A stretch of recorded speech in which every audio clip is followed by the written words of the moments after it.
이 가을이 되면 가을 하늘에 기러기가 날아가는 것을 간혹 볼 때가 많습니다. 여러분 기러기 본 적 있어요? 기러기가 날아갈 때 보면은 V자형을 이렇게 딱 V자형의 그런 모습으로 날아가는 그 모습을 볼 수 있어요. 근데 여러분 왜 V자를 그리면서 이 기러기들이 날아가는 것입니까? 해필이면 왜 V자예요? 다른 것도 있잖아. 다른 방식으로도 모양을 만들어서 날아갈 수 있는데 왜 V자형인가? 이 조류학자들이 그걸 연구했다고 그래요. 그랬더니 그 조류학자들의 연구에 따르면은 맨 앞에서 나는 기러기가 날개짓을 하면은 거기에서 상승기류가 생긴다는 거야. 예?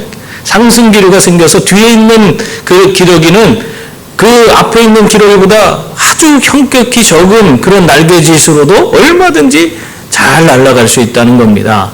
그렇게 해서 이 상승기류를 이용해서 날아가면 보통 자신들이 날아갈 수 있는 그런 거리보다 70%나 더 향상된 그런 거리를 날아갈 수 있다고 그래요. 대단한 거 아니에요?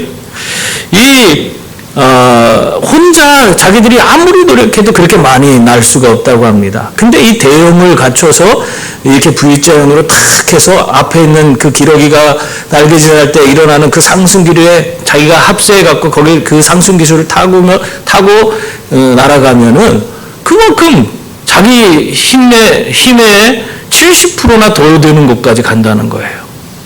놀랍지 않습니까? 그리고 맨 앞에 리더가 지치면요, 이 기러기는요, 이 맨 앞에 리더는 뒤로 빠지고 그 다음 리더가 앞에 서서 이끌어갑니다.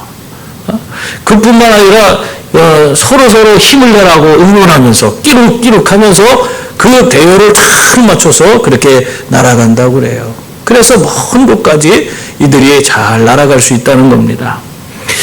오늘 이 빌립보 교회와 바울의 모습이 바로 이 기러기들의 모습과 같다. 그런 생각이 들었어요. 바울은 어떤 지금 모습이에요? 로마 감옥에 갇혀 있으면서 거친 바람을 정면으로 맞이하고 있는 그런 모습을 보이고 있습니다. 그것뿐만 아니라 이 바울은 그렇게 힘들고 어렵게 맨 앞에 서서 날아가고 있는데 그 뒤에 보면은 이 빌립보 성도들은 어떻게 하고 있어요? 그냥 끊임없이 지치지 않는 그런 물질과 기도를 후원하면서 힘껏 이 바울과 함께 날개짓하면서 그렇게 날아가는 그 모습을 보이고 있는 것입니다. 여러분 이렇게 서로가 동력하면서 서로에게 힘을 주고 이렇게 나아가다 보니까 이 빌립보 교회는 바울과 함께 더 큰 하나님의 일들을 이룰 수 있는 그런 교회가 될 수 있었던 것입니다. 여러분 이게 동역의 비밀이에요. 동역하는 사람들이 이렇게 서로에게 동역해 줄 때에 그것으로 말미암아 그들의 삶에 하나님의 은혜가 임하고 능력이 임하고 그들의 모든 것들이 더 이전보다 더 배가가 되는 그런 영향을 지닌 그런 성도들이 될 수가 있었습니다. 여러분 이처럼 오늘 말씀을 통해서 정말 우리가 어떻게 아름다운 동역을 이룰 수 있는가, 정말 그 동역을 통해서 우리의 삶에 더 큰 풍성한 하나님의 은혜를 우리가 누리시면서 살아가시는 그런 성도들이 다 될 수 있기를 바랍니다. 먼저 동역이라는 것은요, 형제의 고난을 그걸 깊이 공감하고 거기에 동참하는 것이 동역입니다. 이 동역에 대해서 우리가 잘 알아야 돼요.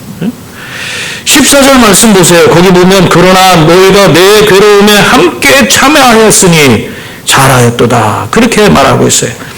바울은 지금 빌립보 교회 교인들이 자신의 괴로움에 함께 참여했다고 그렇게 말하고 있는 거예요. 여러분 바울 당시에 사실 바울이 감옥에 갇혀 있었는데 이 감옥은 오늘날의 교도소하고는 달라요. 오늘 우리가 말하는 감옥하고는 달라요. 오늘날 우리 감옥에 들어가면 그 사람들 옷 입을 옷도 주고 덮을 이불도 주고 그리고 때 되면 밥도 주고 그래서 그 안에서 자기들이 거기에서 사회 나와서 잘 적응하고 살 수 있도록 또 여러 가지 기술도 가르쳐주고 그래서 교화라는 과정을 그 안에서 이렇게 하나하나 감당해 가도록 만드는 거예요.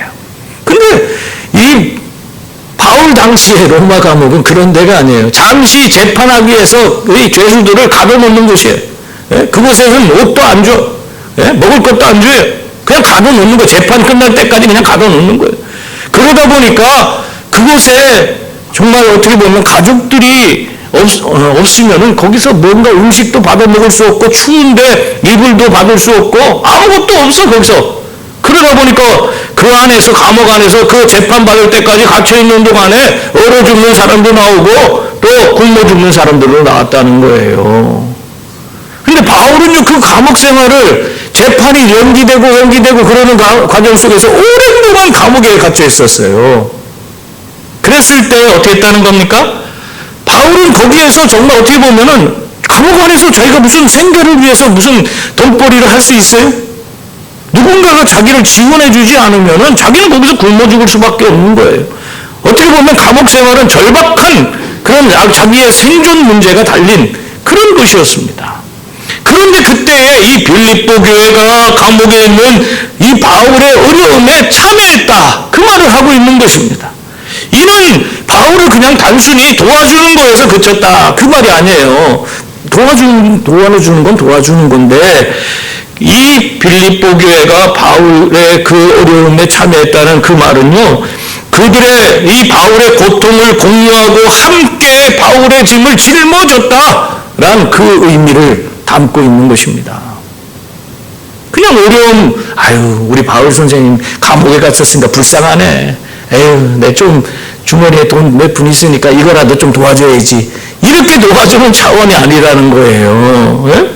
그것이 아니라 바울이 겪고 있는 것이 곧 내가 겪는 것이다. 그렇게 생각하고 내가 감옥에 갇힌 심정으로 바울과 함께 그 모든 짐을 짊어지고 바울을 도왔다. 그 말을 하는 거예요. 그것이 성경이 말하는 진정한 코이노니아, 교제예요. 성도들의 교제입니다. 사랑하는 성도님들, 우리가 인생의 여러 가지 힘들고 어려운 일을 겪을 때 서러운 점이 무엇입니까? 한번 생각해 보세요. 돈이 없어서 서러워요? 아니면 몸이 아파서 서럽습니까? 우리 인생에 가장 힘들고 어려울 때 뭐가 서럽냐면 철저하게 나 혼자라는 그 외로움 때문에 너무너무 힘들고 어렵습니다. 예? 아무도 나를 알아주지 않고 내게 겪는 이 고통, 이 아픔, 이거를 아무도 모르고 있다고 생각될 때 철저하게 고립되는 그런 상황 가운데에서 사람은 극도로 외로움을 느낀다고 그래요. 비참하게 생각한다는 겁니다. 참 어떻게 보면 우리 형제자매의 이 어려움에 우리가 정말 그 모든 짐을 짊어질 수는 없잖아요. 그렇지만은 그들이 이러한 외로움을 느끼지 않도록 곁에 함께 있어 줄 수 있는 그런 사람이 바로 성도들이 되어야 하는 줄 믿습니다. 우리 형제자매가 이렇게 인생의 시련 가운데서 철저하게 혼자라는 외로움을 느끼지 않도록 여러분이 함께 그들과 그 고통을 나눌 수 있는, 그리고 함께 짊어져 줄 수 있는 그런 분들이 다 될 수 있기를 바랍니다. 지금 여러분의 삶의 주변에 있는 그런 형제자매와 이웃들을 한번 영적인 눈으로 살펴볼 수 있는 그런 분들이 되어 보시기 바랍니다. 겉으로는 웃고 있지만 속으로는 울고 있는 그런 지체가 얼마나 많아요. 사람들 틈에 있지만은 사실 그 사람들 사이에서도 외로움을 극도로 느끼는 사람들이 너무나 많습니다. 우리 교회 안에서도 그래. 우리 교회 안에서도 자기들끼리 모여서 그 틈에 비집고 들어갈 수가 없는 사람들이 얼마나 많은지 몰라요. 자기들끼리는 좋아. 그러나 새로 오신 분이나 거기에 어울리지 못하는 분들이 있어요. 그분들을 돌아보지 않아요. 아랑곳하지 않고 외면해버리고 그러면서 하나님을 섬긴다. 나는 하나님을 믿는 성도다. 그렇게 얘기를 하고 있어요. 그건 동력이 아닙니다. 힘든 어려운 그런 우리 형제 자매를 봤을 때 어떻게 해야 돼요? 집사님 많이 힘들지. 내가 다 할 수는 없지만은 내가 기도해 줄게. 내가 꼭 끝까지 함께 기도하면서 그 어려움 이길 수 있도록 도와줄게. 이 말 한마디가 그 사람에게 큰 위로가 되는 거예요. 그리고 그 어려운 사람 마음 말 안 하고 그냥 같이 가서 밥 한 끼 먹여주고 격려해 주는 것이 그 사람에게 얼마나 큰 위로가 되겠습니까? 여러분 비 맞고 있는 사람들을 보면서 야 이거 무슨 날구준데 저렇게 비만 맞고 있냐? 그러면 그렇게 비난하고 지나가지 말고 그 사람의 그 지금 비 맞고 있는 그 사람을 여러분이 같이 우산을 씌워주는 사람이 되어야 되는 거예요. 그게 바로 주님이 원하시는 그런 동력인 줄 믿습니다. 그런데 문제는 우리가 그러한 어려움이나 고통 가운데 있는 그런 형제자매, 그들의 슬픔이나 그런 그 힘들고 어려운 고통을 우리가 그 속으로 같이 함께 들어가기를 우리는 너무나 두려워해요. 그래서 그런 어려움 겪은 사람들, 그런 슬픔에 빠져 있는 사람들, 나도 모르게 겉으로는 아유 안 됐다 그런 얘기를 하지만은 그들의 그런 문제 속으로 내가 함께 하려고는 하지 않습니다.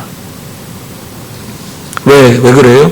나도 또 그렇게 어려워질까봐, 또 나도 그런 슬픔에 빠질까봐, 그런 모든 것들이 두려운 거예요.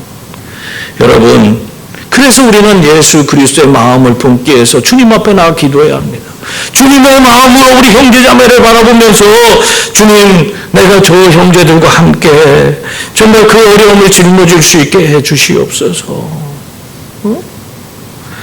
내가 지금 저들의 그 어려움을 내가 그냥 외면하고 돌이키는 자들이 아니고 내가 그들과 함께 저 짐을 짊어질 수 있는, 그들에게 다가가서 정말 함께 할 수 있는 그런 사람이 되게 해주십시오. 기도해야 돼요. 그래서 우리가 연약한 지체들과 동력의 길을 걸을 수 있는 그런 성도들이 되어야 하는 줄 믿습니다. 어느 소아암 병동에 어린아이가 굉장히 힘들고 어려운데도 막 미소를 잃지 않고 아이가 막 열심히 웃고 막 뛰어다니는 거예요. 그러니까 그 주변에서 그 아이를 볼 때마다 아유 쟤도 힘들 텐데 항암 치료받고 그러는 게 얼마나 고통스러운데 아유 저 애는 뭐가 좋다고 저렇게 웃고 다니냐. 그래서 궁금해서 너는 왜 그렇게 웃냐 그랬더니 나도 힘들고 어려운데 내가 굉장히 아플 때마다 엄마가 내 손 꼭 붙들고 함께 울어준대. 함께 울어주셔서 그때마다 나는 이 어려움 지금 힘들고 어렵지만 엄마가 함께 하니까 난 이겨낼 수 있어. 그런 마음을 품는다는 거예요. 그래서 자기가 그 아플 때마다 엄마가 자기랑 함께 울어주는 그것 때문에 자기는 힘을 낼 수 있다. 그 얘기를 하는 거예요. 여러분, 이 아이의 엄마가 그 아이를 대신해서 아파줄 수는 없지만은 함께 울어주기 때문에 그 엄마의 사랑이 이 아이를 지탱하게 만들어주는 줄 믿습니다. 우리도 이렇게 누군가에게 이런 영적인 엄마, 영적인 가족이 되어줄 수 있는 그런 성도들이 다 될 수 있기를 바랍니다. 우리 형제자매 혼자 비 맞게 하지 마세요. 오히려 함께 비를 맞아주며 아름다운 동역을 이루어가면서 그들의 상처를 싸매어주는 그런 성도들이 다 될 수 있기를 바랍니다. 또한 우리의 동역은 하나님이 직접 받으시는 향기로운 제물입니다. 향기로운 예배가 되는 거예요. 18절 말씀 보세요. 거기 보면은 내게는 모든 것이 있고 또 풍부한지라 에바브로디도 편에 너희가 준 것을 받음으로 내가 풍족하니 이는 받으실 만한 향기로운 제물이요 하나님을 기쁘시게 한 것이라 그렇게 말씀하고 있습니다. 바울은 성도들이 자신에게 헌금해 준 것에 대해서 뭐라고 말하고 있어요? 그것에 대해서 향기로운 제물이라 그렇게 표현하고 있습니다. 여러분, 이 향기로운 제물이라는 이 표현은요, 구약시대의 그 성전제사, 제사 때 사용하는 그런 용어입니다. 뭐냐면, 제사장이 제단에 제물을 태울 때 그 연기가 하늘로 올라가는데, 그것을 하나님이 받으신다. 그래서 그것을 하나님을 기쁘시게 하는 것이다. 그렇게 해서 향기로운 제단에 올려진 태우는 그 제물을 향기로운 제물이라 그렇게 이야기를 해요.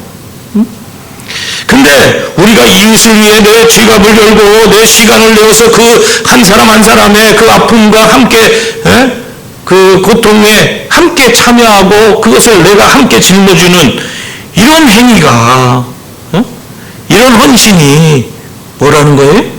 바로 제단에서 피어오르는 향기로운 제물이 되어서 하나님을 기쁘시게 한다. 그 말씀을 하고 있는 것입니다. 다시 말하면 바울은 빌립보 교회가 나를 섬긴 그 섬김이 곧 하나님 보좌에 상달되는 거룩한 예배가 되었고 그것이 하나님을 기쁘시게 하는 것이다. 그렇게 말하는 거예요. 여러분 이렇게 빌립보 교회가 바울이라는 사람에게 이렇게 어떻게 보면 자신의 것들을 나누고 그들의 질문을 같이 져주고 하는 그런 일을 행했지만 하나님은 그것을 자신에게 한 것으로 여기시고 그걸 기쁨으로 받으시는 하나님이신 줄 믿습니다. 그러므로 우리가 형제자매를 위해서 나의 것을 나누고 동역하는 것은 돈을 쓰는 행위가 아니라 그것은 오히려 나를 하나님께 온전히 내어드리는 하나님께 나를 산제물로 드리는 그런 것과 같은 것입니다. 여러분 하나님께 내가 땀 흘려 번 그런 모든 것들을 기쁨으로 헌신하는 그 순간 그 물질은 하나님이 기뻐하시는 향기로운 제물이 되어서 하나님을 기쁘시게 하는 예배가 되고 나에게는 더 큰 하나님이 주시는 은혜와 복을 누리는 그런 방편이 되는 줄 믿습니다. 그러므로 이제부터 여러분이 형제자매 또 이웃에게 이 하나님의 사랑을 전하는 마음으로 나의 적은 것이라도 나누면서 그들과 함께 동역하는 그런 성도들이 다 될 수 있기를 바랍니다. 그래서 여러분의 삶이 하나님이 기뻐하는 거룩한 산제물이 되어서 아름다운 향기를 뿜어내는 그런 삶을 이루시기를 바랍니다. 마태복음 26장에 보면은 베다니 시몬 집에 예수님이 들어가신 그 이야기가 나옵니다. 이 베다니 시몬 집에 들어간 것도 참 특이한 일이지만 거기에서 더 놀라운 사건이 있었어요. 뭐냐면 마리아라는 여인이 예수님을 찾아와서 그의 어떻게 보면 자신의 가장 소중한 향유 옷값을 깨뜨려서 예수님 머리 위에 향유를 부었던 사건이 있었어요. 다른 성경에 보니까 그 머리에 둔 것뿐만 아니라 발에다가 향유를 붓고 자기 머리털로 눈물을 흘리면서 그 발을 씻겼다. 그 얘기도 있어요. 이 여인이 그렇게 예수님께 헌신한 이 사건은 정말 놀라운 일이었어요. 그가 깨뜨린 향유 옥합은 정말 그의 전 재산입니다. 자기 결혼 자금이 어마어마하게 그 가치가 나가는 그런 귀한 것입니다. 그걸 보면서 제자들이 뭐라고 합니까? 왜 그렇게 비싼 거 저렇게 낭비하냐? 너무 아깝다. 그런 생각을 하고 있었어요. 그런데 예수님은 그런 생각을 하지 않습니다. 예수님은 전혀 다른 이야기를 하고 있어요. 뭐라고 하냐면 이 여인이 나에게 좋은 일을 하였다. 그러면서 뭐라고 하냐면 온 천하에 어디서든지 이 복음이 전파되는 그곳에서 이 여인이 행한 일도 말해서 기억되리라. 그렇게 말씀하셨어요. 그 여인을 칭찬하신 거예요. 그의 헌신을 예수님이 기뻐 받으신 것입니다. 여러분 세상의 몸으로 우리가 우리의 물질을 나누고 사람들을 섬기는 이런 일들은 어떻게 보면 내 것을 나누는 거잖아요. 나에게 마이너스고 낭비인 것처럼 보입니다. 세상적으로 볼 때 그래요. 그런데 우리가 하나님의 은혜 가운데서 사랑의 눈으로 그 모든 것을 바라보면 그것은 가장 가치 있는 그런 고귀한 헌신이 되는 줄 믿습니다. 그러므로 여러분의 옷값을 하나님과 복음을 위해서 그리고 여러분의 형제 자매 이웃을 위해서 깨뜨릴 수 있는 그런 분들이 다 될 수 있기를 바랍니다. 바로 그때에 여러분의 가정과 여러분의 교회에 정말 예수의 향기가 진동하게 되는 줄 믿습니다. 그리고 또한 우리의 동역은요 하나님의 풍성한 은혜를 누리게 그렇게 만들어줍니다. 오늘 19절 말씀 보세요. 우리 동역하는 게 이렇게 중요해요. 19절 말씀에 보면 나의 하나님이 그리스도 예수 안에서 영광 가운데 그 풍성한 대로 너희 모든 쓸 것을 채우시리라. 그렇게 말씀하고 있습니다. 여러분, 이 말씀은 이미 조건이 걸려 있잖아요. 어떤 일이 먼저 선행되어야 되는 거예요? 앞에서 말한 그 나눔과 희생, 그런 것으로 말미암은 동역함이 있어야만이 지금 이렇게 하나님께서 주시는 이 풍성함을 누리는 거예요. 너희 모든 것을 풍성한 것으로 너희 모든 것을 채우시리라. 그렇게 말씀하고 있는 것입니다. 바울은 나의 하나님이 주 감옥에서도 나를 먹이시고 입히시던 그 능력의 하나님이 그 풍성한 대로 너희 모든 쓸 것을 다 채워주시리라. 언제 그렇게 해준다는 거예요? 우리가 내 것을 가지고, 물론 하나님이 주신 거죠. 우리 형제 자매들, 어려운 형제 자매들과 나누고 그들과 함께 동역하는 그런 삶을 살 때에 하나님의 놀라운 풍성하신 은혜가 우리의 삶에 주어진다. 너희 모든 것을 채워주신다. 이 말씀 어디서 들은 것 같죠? 예수님도 그 말씀하셨어요. 너희가 먼저 그의 나라와 그의 의를 구하라. 그리하면 이 모든 것을 너희에게 더하시리라.